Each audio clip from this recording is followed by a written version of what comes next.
Olá, irmãos, graças e paz. Gostaria de falar algo sobre o Sermão da Montanha, que está em Mateus capítulo 5. Quero começar pelo versículo 44, que diz: Eu, porém, vos digo, amai a vossos inimigos, bendizei os que vos maldizem, fazei bem aos que vos odeiam, e orai pelos que vos maltratam e vos perseguem, para que sejais filhos do vosso Pai que está nos céus. Quando Jesus ele prega o Sermão da Montanha e ele nos diz isso, ele estabelece um alto padrão. Um padrão, se você for sincero, se você for verdadeiro, você sabe que impraticável. Veja que ele diz: amai os vossos inimigos.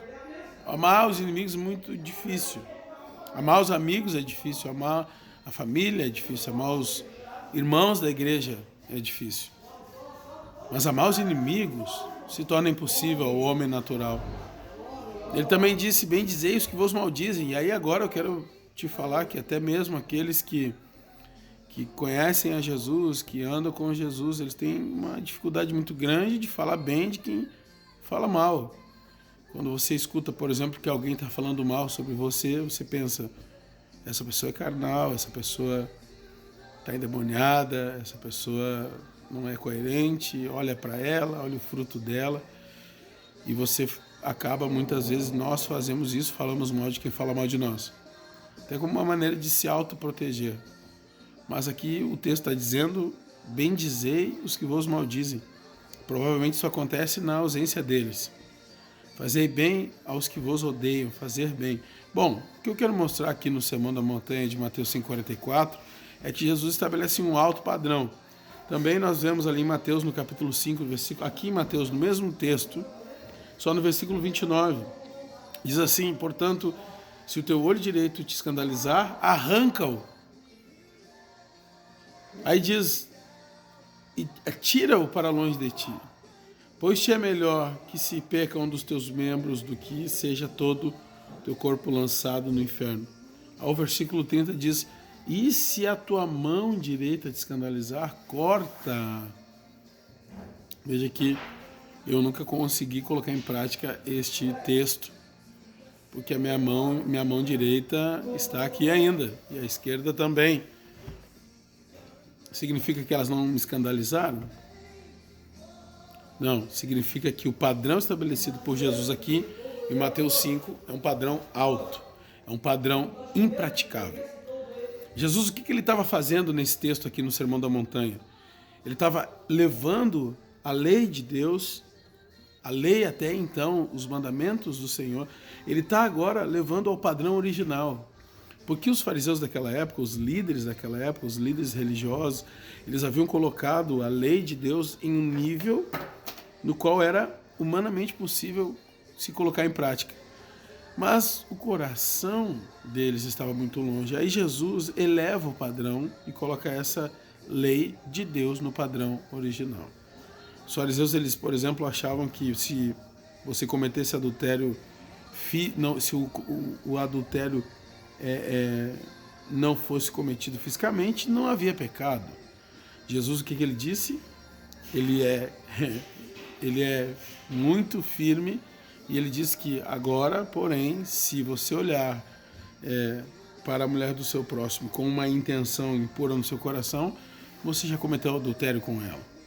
Veja que ele estabelece um alto padrão.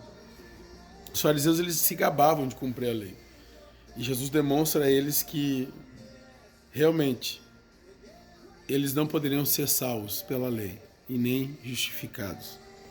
Então, diante da interpretação aqui de Jesus, de Mateus 5, impecável, uma interpretação sagrada, quem que pode ficar de pé? Quem pode dizer com verdade, com ousadia, com paz no coração, que coloca em prática o que Jesus disse em Mateus 5, no Sermão da Montanha? Sabe, irmãos, a boa notícia é que Jesus ele pregou o Sermão da Montanha, mas ele desceu. ele desceu da montanha. Jesus desceu, o rei desceu.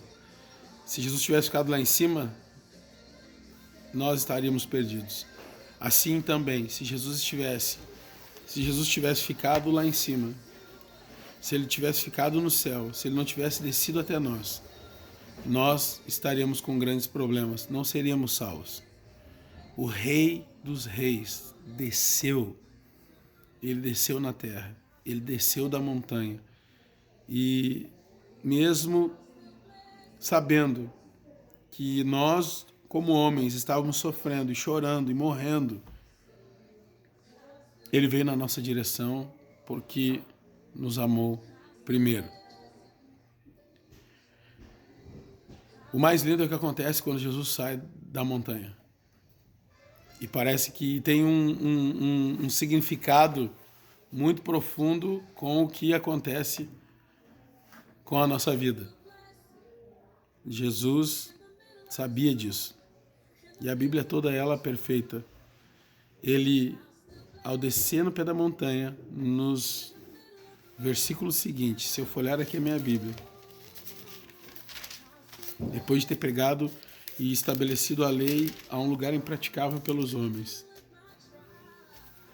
Capítulo 8 de Mateus. E descendo ele do monte, seguiu uma grande multidão, e eis que vem um leproso, e o adorou, dizendo: Senhor, se quiseres, pode tornar-me limpo. Observe isso, irmão.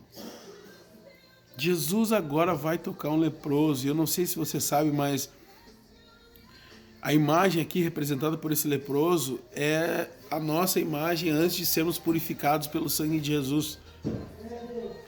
O precioso sangue de Jesus, que nos purificou de todos os nossos pecados e nos fez inocentes pela inocência dele, de Jesus. Por isso que a vida que vivemos é pela fé em Jesus. Agora imagine você, antes de Jesus, leproso, e ele caminhando na sua direção como ele caminhou na direção desse leproso. Jesus, o Senhor, desceu dos céus. Jesus, o Senhor, desceu da montanha. Ele desce para alcançar o leproso. E aqui acontece algo. O rei desceu do céu até a humanidade sofredora, até a humanidade que estava chorando, até a humanidade que estava morrendo. O rei desceu para nos tocar, para nos salvar. Mas olha que interessante que diante do rei ali no pé da montanha, nós temos a figura desse leproso que nos representava antes de conhecer o Senhor. E naquela época, quando alguém via um leproso, tinha que sair gritando: imundo, imundo, imundo. Então não poderiam tocar no leproso, porque a pessoa que tocasse no leproso ficava imunda. Mas agora Jesus toca no leproso. Mas antes disso, eu quero que você entenda isso, que é realmente importante. Observa que o versículo 2 diz: E eis que veio um leproso e o adorou, dizendo: Senhor, se quiseres, pode tornar-me limpo. O leproso, ele não tinha problema em acreditar que Jesus podia curar ele. O leproso não tinha problema em acreditar que Jesus tinha poder para operar um milagre nele. O problema do leproso foi acreditar que Jesus queria fazer. Então, quem sabe você pode estar pensando assim: será que Jesus, conhecendo a minha vida, eu com essa lepra, ele quer me curar? Será que Jesus quer me curar? Então, a boa notícia para você é que vai assistir esse vídeo. Jesus desceu e ele quer curar você. Ele desceu até você e ele quer curar. Ele desceu até nós e ele quer curar. E aí a coisa mais linda aqui é isso.